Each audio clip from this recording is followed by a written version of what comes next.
Sistem pengereman klasik yang tak lekang oleh waktu.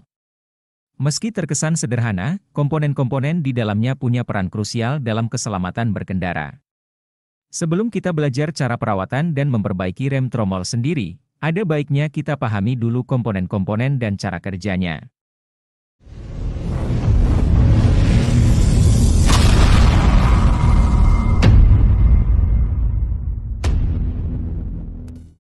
Rem tromol adalah sistem pengereman yang bekerja berdasarkan prinsip gesekan antara kampas rem dengan permukaan dalam tromol.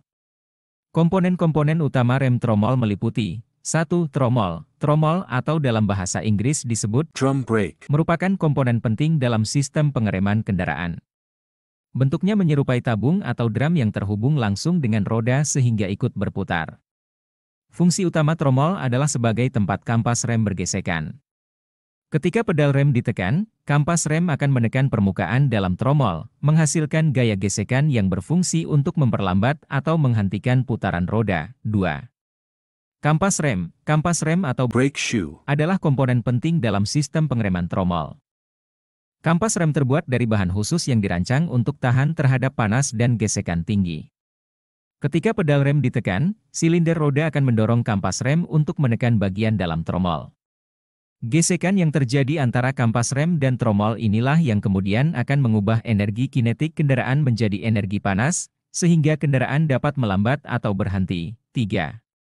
Silinder roda atau wheel cylinder, adalah komponen penting dalam sistem pengereman tromol yang berfungsi untuk mengubah tekanan hidrolik menjadi gerakan mekanik. Ketika pedal rem ditekan, tekanan hidrolik dari master silinder akan diteruskan ke silinder roda. Tekanan ini kemudian akan mendorong piston di dalam silinder roda untuk bergerak maju. Sehingga kampas rem terdorong menempel pada permukaan dalam tromol. Dengan demikian, gaya gesek antara kampas rem dan tromol akan muncul, yang kemudian akan memperlambat atau menghentikan putaran roda. 4. Pegas kembali atau return spring, merupakan komponen penting dalam sistem pengereman tromol yang terbuat dari bahan baja yang elastis. Fungsinya adalah untuk mengembalikan kampas rem ke posisi semula setelah tekanan hidrolik dari silinder roda hilang. Ketika pedal rem dilepas, tekanan hidrolik berkurang, dan pegas kembali akan menarik kampas rem menjauh dari tromol. Hal ini memungkinkan roda berputar bebas kembali tanpa adanya gesekan yang berlebihan. 5. Penyetel otomatis, atau self-adjuster, adalah mekanisme yang dirancang untuk secara mandiri mengatur jarak antara kampas rem dan tromol. Dengan kata lain, sistem ini akan secara otomatis menyesuaikan jarak kampas rem agar selalu optimal. Fungsi utama penyetel otomatis adalah untuk menjaga kinerja pengereman tetap baik dan mencegah kampas rem aus secara tidak merata. Setiap kali rem digunakan, mekanisme penyetel otomatis akan sedikit menggeser posisi kampas rem agar tetap menempel dengan rapat pada tromol, sehingga daya cengkram rem selalu maksimal. 6. Backing plate merupakan komponen dasar dalam sistem rem tromol yang berfungsi sebagai landasan bagi komponen-komponen rem lainnya. Backing plate ini umumnya terbuat dari besi tuang yang kokoh dan berfungsi memberikan dukungan struktural pada keseluruhan sistem rem tromol. Semua komponen seperti kampas rem, silinder roda, pegas kembali, dan penyetel otomatis terpasang dan menempel pada backing plate ini. Dengan kata lain, backing plate adalah kerangka utama yang menyatukan seluruh komponen rem tromol menjadi satu kesatuan yang berfungsi. 7. Pin dan penahan. Pin dan penahan adalah komponen-komponen kecil namun krusial dalam sistem rem tromol. Keduanya berfungsi untuk menahan dan mengunci berbagai komponen rem lainnya, seperti kampas rem, silinder roda, dan tuas penggerak, agar tetap berada pada posisi yang tepat. Pin dan penahan ini biasanya terbuat dari bahan metal yang kuat dan tahan terhadap gesekan dan panas. Dengan adanya komponen ini, seluruh bagian rem tromol dapat bekerja secara sinergis dan optimal, sehingga kinerja pengereman kendaraan tetap terjaga. Cara kerja rem tromol. Inilah proses kerja rem tromol dengan singkat yakni, ketika pedal rem ditekan, gaya tersebut diteruskan melalui sistem hidrolik ke silinder roda. Di dalam silinder roda, terdapat piston yang akan bergerak keluar saat menerima tekanan hidrolik. Gerakan piston ini akan mendorong kampas rem menempel pada permukaan dalam tromol yang ikut berputar bersama roda. Gesekan yang terjadi antara kampas rem dan tromol akan menghasilkan panas dan gaya gesek yang cukup besar untuk melawan putaran roda. Akibatnya, putaran roda melambat secara signifikan, dan kendaraan pun akan berhenti. Proses pengereman ini akan terus berlangsung selama pedal rem ditekan. Namun, setelah pedal rem dilepaskan, tekanan hidrolik akan berkurang, sehingga piston pada silinder roda akan kembali ke posisi semula. Dengan demikian, pegas kembali yang terpasang pada kampas rem akan menarik kampas rem menjauhi tromol. Hal ini memungkinkan roda untuk berputar bebas kembali tanpa adanya gesekan yang berarti, proses pengereman pada rem tromol ini sangat bergantung pada beberapa komponen penting, di antaranya, tromol, kampas rem, silinder roda, pegas kembali, penyetel otomatis. Secara sederhana, rem tromol bekerja dengan mengubah energi kinetik atau gerakan kendaraan menjadi energi panas melalui gesekan antara kampas rem dan tromol. Nah, kalau masih belum jelas, mari kita ulangi dengan membahas secara detail langkah demi langkah cara kerja rem tromol saat pedal rem diinjak hingga kendaraan berhenti dengan berurutan. 1.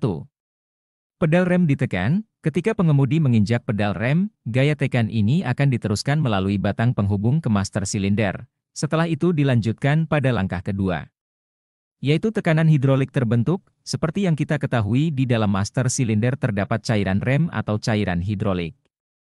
Sehingga tekanan dari pedal rem akan memampatkan cairan rem ini di dalam master silinder, yang kemudian dilanjutkan pada tahap ketiga. Tekanan hidrolik merambat. Pada tahap ini cairan rem yang termampatkan akan merambat melalui saluran-saluran hidrolik menuju silinder roda yang terpasang di masing-masing roda yang menggunakan rem tromol. Lalu pada langkah keempat, piston silinder roda bergerak. Saat tekanan hidrolik yang mencapai silinder roda akan mendorong piston di dalamnya. Piston ini terhubung secara mekanis dengan kampas rem. Sehingga pada langkah kelima, kampas rem terdorong. Dengan terdorongnya piston, kampas rem akan terdorong menjauhi pusat silinder roda dan menempel pada permukaan dalam tromol yang ikut berputar bersama roda. Yang akan menyebabkan pada langkah keenam, gesekan terjadi ketika kampas rem menempel pada tromol yang berputar. Terjadi gesekan antara keduanya. Gesekan inilah yang akan memperlambat putaran tromol dan roda. Pada langkah ketujuh, konversi energi. Ini terjadi saat energi kinetik atau energi gerak dari roda diubah menjadi energi panas akibat gesekan antara kampas rem dan tromol.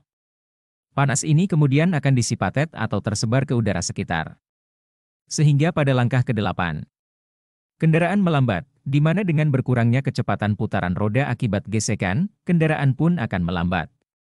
Yang kemudian pada langkah ke-9, kendaraan berhenti. Pada proses perlambatan akan terus berlangsung hingga kendaraan berhenti sepenuhnya. Saat kendaraan berhenti, pengemudi akan melepaskan pedal rem. Saat langkah ke-10, yakni kembali ke posisi awal, ini terjadi saat pedal rem dilepas, tekanan hidrolik akan berkurang. Pegas kembali pada kampas rem akan menarik kampas rem menjauh dari tromol, sehingga roda dapat berputar bebas kembali. Dari 10 tahap tersebut, hal detail yang perlu dipahami yakni, 1. Tekanan hidrolik, saat cairan rem bersifat inkompresibel atau tidak mudah dimampatkan. Ketika dimampatkan oleh piston master silinder, maka tekanan akan merambat ke seluruh sistem secara merata, sehingga gaya yang dihasilkan pada setiap silinder roda akan sama. 2. Pergerakan piston, gerakan piston silinder roda akan mendorong kampas rem keluar secara simetris, sehingga tekanan gesekan pada tromol akan merata. 3. Gesekan kampas rem, di mana gesekan antara kampas rem dan tromol menimbulkan gaya gesek yang melawan arah putaran roda. Gaya gesek inilah yang menyebabkan roda melambat. Dan yang keempat, konversi energi, di mana energi panas yang dihasilkan akibat gesekan akan menyebabkan kampas rem dan tromol menjadi panas. Oleh karena itu, kampas rem perlu didesain agar tahan terhadap suhu tinggi. Jadi kesimpulannya adalah, sistem rem tromol bekerja berdasarkan prinsip konversi energi kinetik menjadi energi panas melalui gesekan. Ketika pedal rem ditekan, tekanan hidrolik akan mendorong kampas rem menempel pada tromol, sehingga menghasilkan gesekan yang cukup untuk memperlambat atau menghentikan kendaraan.